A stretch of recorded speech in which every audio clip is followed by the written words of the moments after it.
Hi there. While I make this recording, you may hear my kitty Cuddles making funny sounds in the background, the sounds of a cat that sees a bird that he can't get to. I've hung a bowl from the rafters on the porch, and I put peanuts in it, shelled peanuts. And I think I'm feeding a whole generation of titmice. A titmouse, it's a funny name for a bird. They've got a little cockade on their head that's very small, but they're very jaunty little fellows. And so not only do I have water now, but I have the peanuts to draw the birds close, and so you can hear Cuddles there. Now, this is there's an interesting inspiration that brings me to you. All along, I've been sharing the journals with you, and I don't know how to put this in words, so I'm just going to trust Source in me to do that.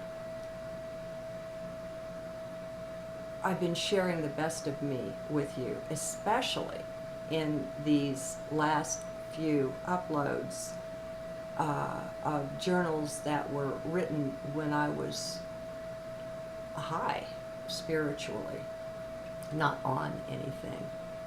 There's no need to take things to get high. And I speak of heaven on earth and these things. I don't want any of this. Don't compare yourself to anyone.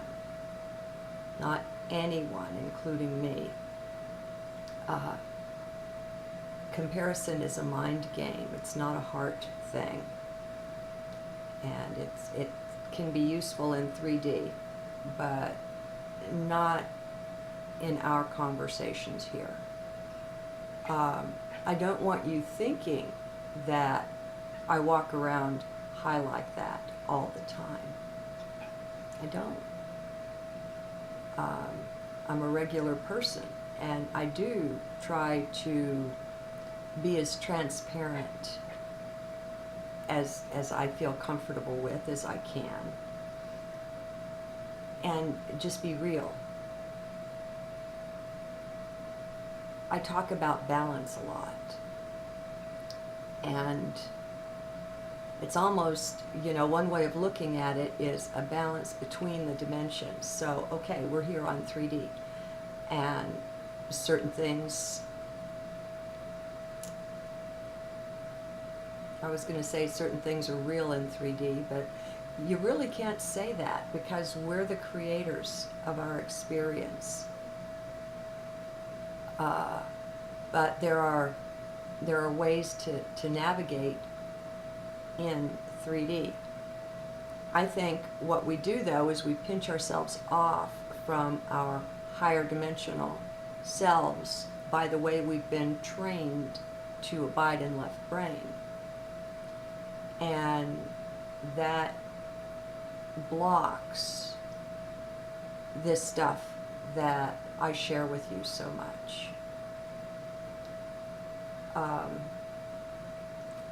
I just, accept your reality, accept that you're perfect exactly as you are. Perfection isn't a thing of 3D.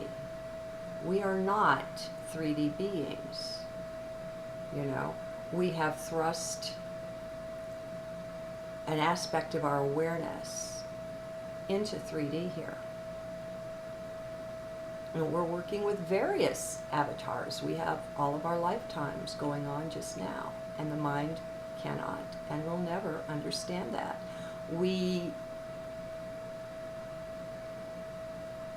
I don't know. I just know that the functions that mind serves, there's a higher element or aspect of our being.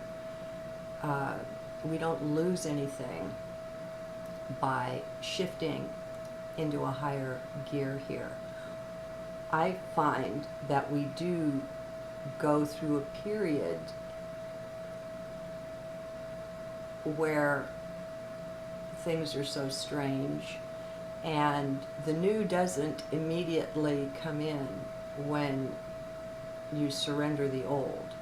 The surrendering of the old is actually a process. If it could happen all at once, I don't think it would be nearly so much fun. I think playing around in time is something that we choose when we come here. It's something that can't be experienced when you've got the fullness of yourself, access to that. When you're in your higher consciousness and you know everything and you see time as only just now. We come here for the limits, in a way, for the fun of transcending them. Only we forgot it was supposed to be fun, and we've made it into this big, bad, serious monster thing, and it's just, we're finally finding all of that is in how you see it. And that's one of the ways we're coming into recognition of our own power to create. And it's good, better, and best. It just continually improves, because the more you see, the more you get to see. But you don't get to see it until you see what you need to see. It's a process. You can't take the top step on the flight of the stairs until you've taken the other steps. And they're organized in a very logical and a very useful fashion to be that way. And so our transcendence is a lot like that. I mean, sure, there's people like an Eckhart Tolle, or even like a David Icke. I mean, he had his top of his head blown off, so to speak. He was rendered useless for a while, and embarrassed himself and gave himself the reputation of being a nutter. When taking an interview before he had found his point of balance yet. And so we have these brave souls to look at and to see, and we can see what they do and learn from it. We can learn just as much from what they do that we don't want to do. We're a community. We really are. All of us on the planet are not insulated and isolated like the left brain wants to believe. It believes in separation. And it's a play. And it's an enjoyment for us. But we've got to find our way into that, don't we? Nobody can tell you this and have it change you.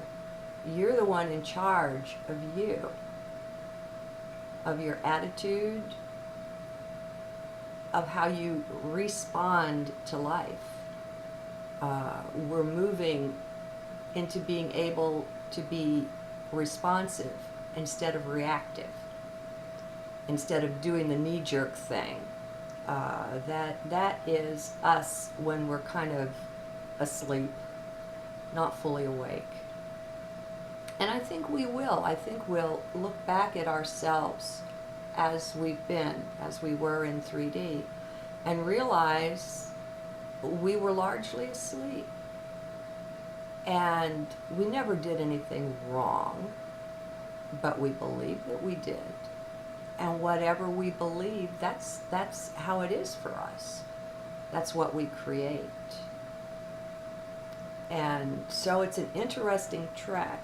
But I didn't want anyone thinking that I walk around in a totally high state just all the time, and then comparing themselves to that. That's garbage. That's nonsense. That's mind games. So you have your own divine, ideal perfection right where you are. You have your particular way that you're navigating, and you're in charge of it. And there's nobody in cosmos that's better than you. And there's nobody in cosmos that's worse than you. We have put others up on pedestals, figures in history, other kinds of beings perhaps, that maybe run around in higher technology than we're used to operating. And we've allowed some of them to minimize us as if we were junior to them in some way, and we are not. And when we're between lifetimes, we know that. We well know it. We can create things even on the higher dimensions. We do create things even on the higher dimensions, and so you'll find in those higher or other dimensions, high just means the frequency. It doesn't mean high and low isn't better and worse. But there are classes for people who that's how they want to learn, and that's how they conceptualize learning. It's whatever we want. It's the biggest playground you could imagine, and 3D isn't the whole of it. And so when people cross over, they have in their near-death experiences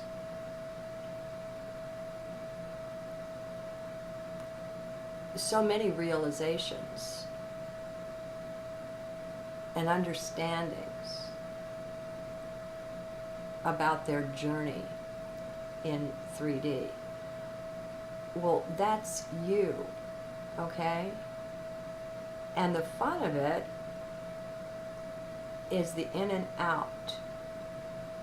And we weave a picture with more depth and beauty as we traverse the various dimensions. And we bring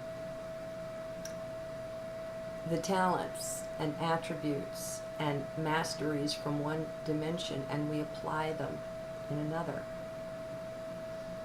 And we're weaving the most beautiful tapestry imaginable. It would just slay us to see with any great depth the whole thing and how each one fits into it and the beauty of the weaving of each one. It's amazing that we can be working together when we seem so very separate. But it's perspectives. If you can play with it like that and just say, okay, I can have a flexible perspective. Because sometimes life will knock you into a perspective so completely different from anything that you're used to. But there it is. I mean, it's got the reality of your experience. And what is it what we take with us from one lifetime or many lifetimes? What is it? It's our experience. We don't take our bank account. We don't take our Ferrari or our moped or our, holy shoes. We don't take anything physical, but we do take the fullness of our experience, and it lives forever, friends. It lives forever. No thought ever thought is gone. These things retain their existence. And so, okay, just as a for instance, we're opening up into higher consciousness, into being more flexible with the radio dial of frequency. We're realizing, oh my God, I really can go visit the sun if I want to. I really can do this, that, or the other. I really can experience consciousness in so many different ways. Okay, where was I going with that? All right, so what is it?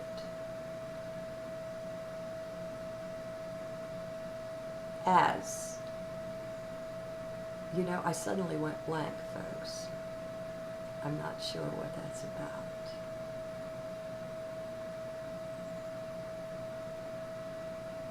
lost the train of thought.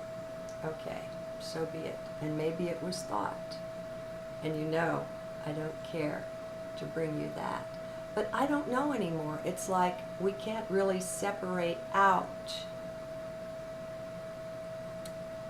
mind and spirit and body and all that. If separation isn't real, externally, if we're not really separate individuals, if that's just a seeming, just a part, a role that we play, well then it's not real internally either. For me, the edges of things have become very, very fuzzy. And so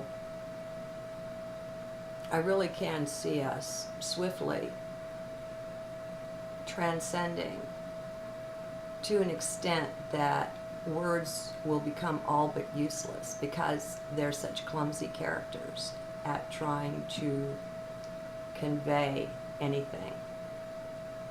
And we have far finer equipment on board in our biology.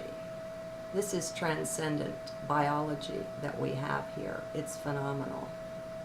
And I think we've got to stop believing anything we've been told about it. And take it for a test drive and see what's possible. Change your beliefs around things and see what happens in your life. And it's funny how it's when we're getting so much older that we begin to come into these kinds of understandings, just when typically we've been on our way out. I don't suppose we need to restrict ourselves to 90-year lifespans. That's really a heartbeat in the lifespans of some creatures. But we don't realize yet, en masse, that it's our belief in aging and death that perpetuates it.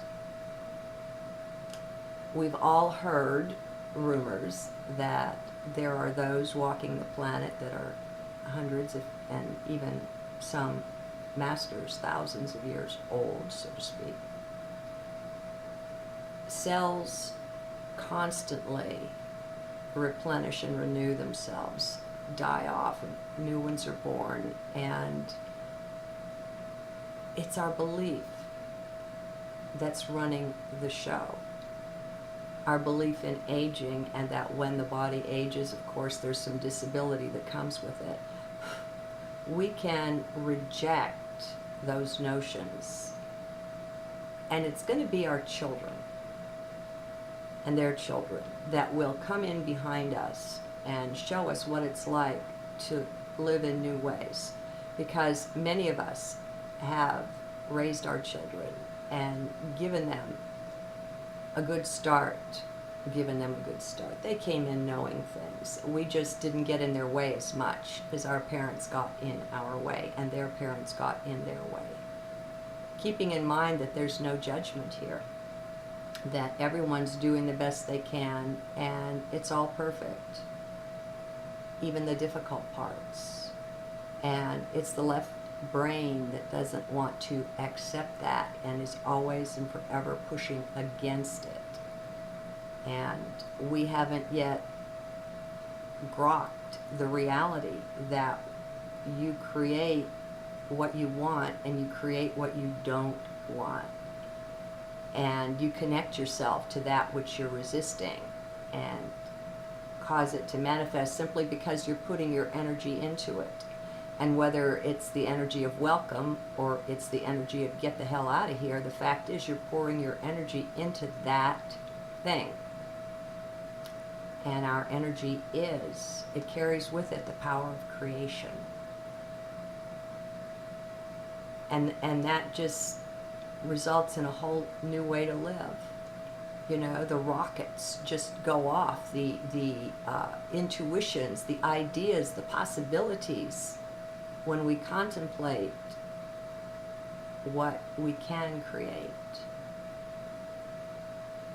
We are our children and their children as well, not just in the literal way of many of us will come back and use those bodies as avatars to have another go, but even right now, each and every one of us, higher dimensionally, has the ability to stand in anyone's shoes and experience life as that person. So you can be the fullness of who you are, but at the same time you can be experiencing the fullness of who they are.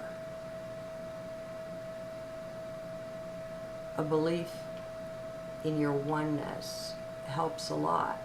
It's the kind of a belief that will pave the way for these kind of experiences. What we experience in an NDE, we can bring more and more and more and more of that here. We are the fullness of who and what we are. For a long time, we've limited ourselves based on our beliefs to 3D.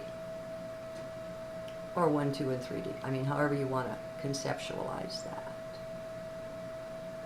But when you change your beliefs, when you accept that you're multidimensional, that your true nature is divine, it changes things. It opens up huge doorways into completely different experiences that you were self-limiting away from you by your previous set of beliefs. And only you can go through those doorways. Only you can have those adventures. You are perfect. And there's not another being ever born or ever will be in existence anywhere, anywhen, that has your particular perspective on things, your understanding based on your many experiences. Nobody else has walked the exact path, not even with you, much less like you. That's yours. That's only yours. And you have something ever so precious. And you don't have to do anything to deliver it. I think that's one of the biggest bonuses of all, one of the biggest beauties, is it's your being that delivers it. And so by resolving things inwardly, you serve all of life. By raising your frequency, not, or like Tony Petrinovich says, it doesn't matter what your frequency is, if it's coherent, if there's balance in it. That's the gem, that's the jewel. Else why would we lower our frequency to come into 3D? What sense would that make when we're wanting to transcend, right? Well, transcendence isn't everything. It's every step we experience along the way. It's our gift to us, and it's our gift to the fractal whole. You change the whole fractally with every thought that you think. You enrich it. And it's all good. But it's on you and you and you to see it like that. It turns out what we're changing is ourself and how we play the game. Namaste.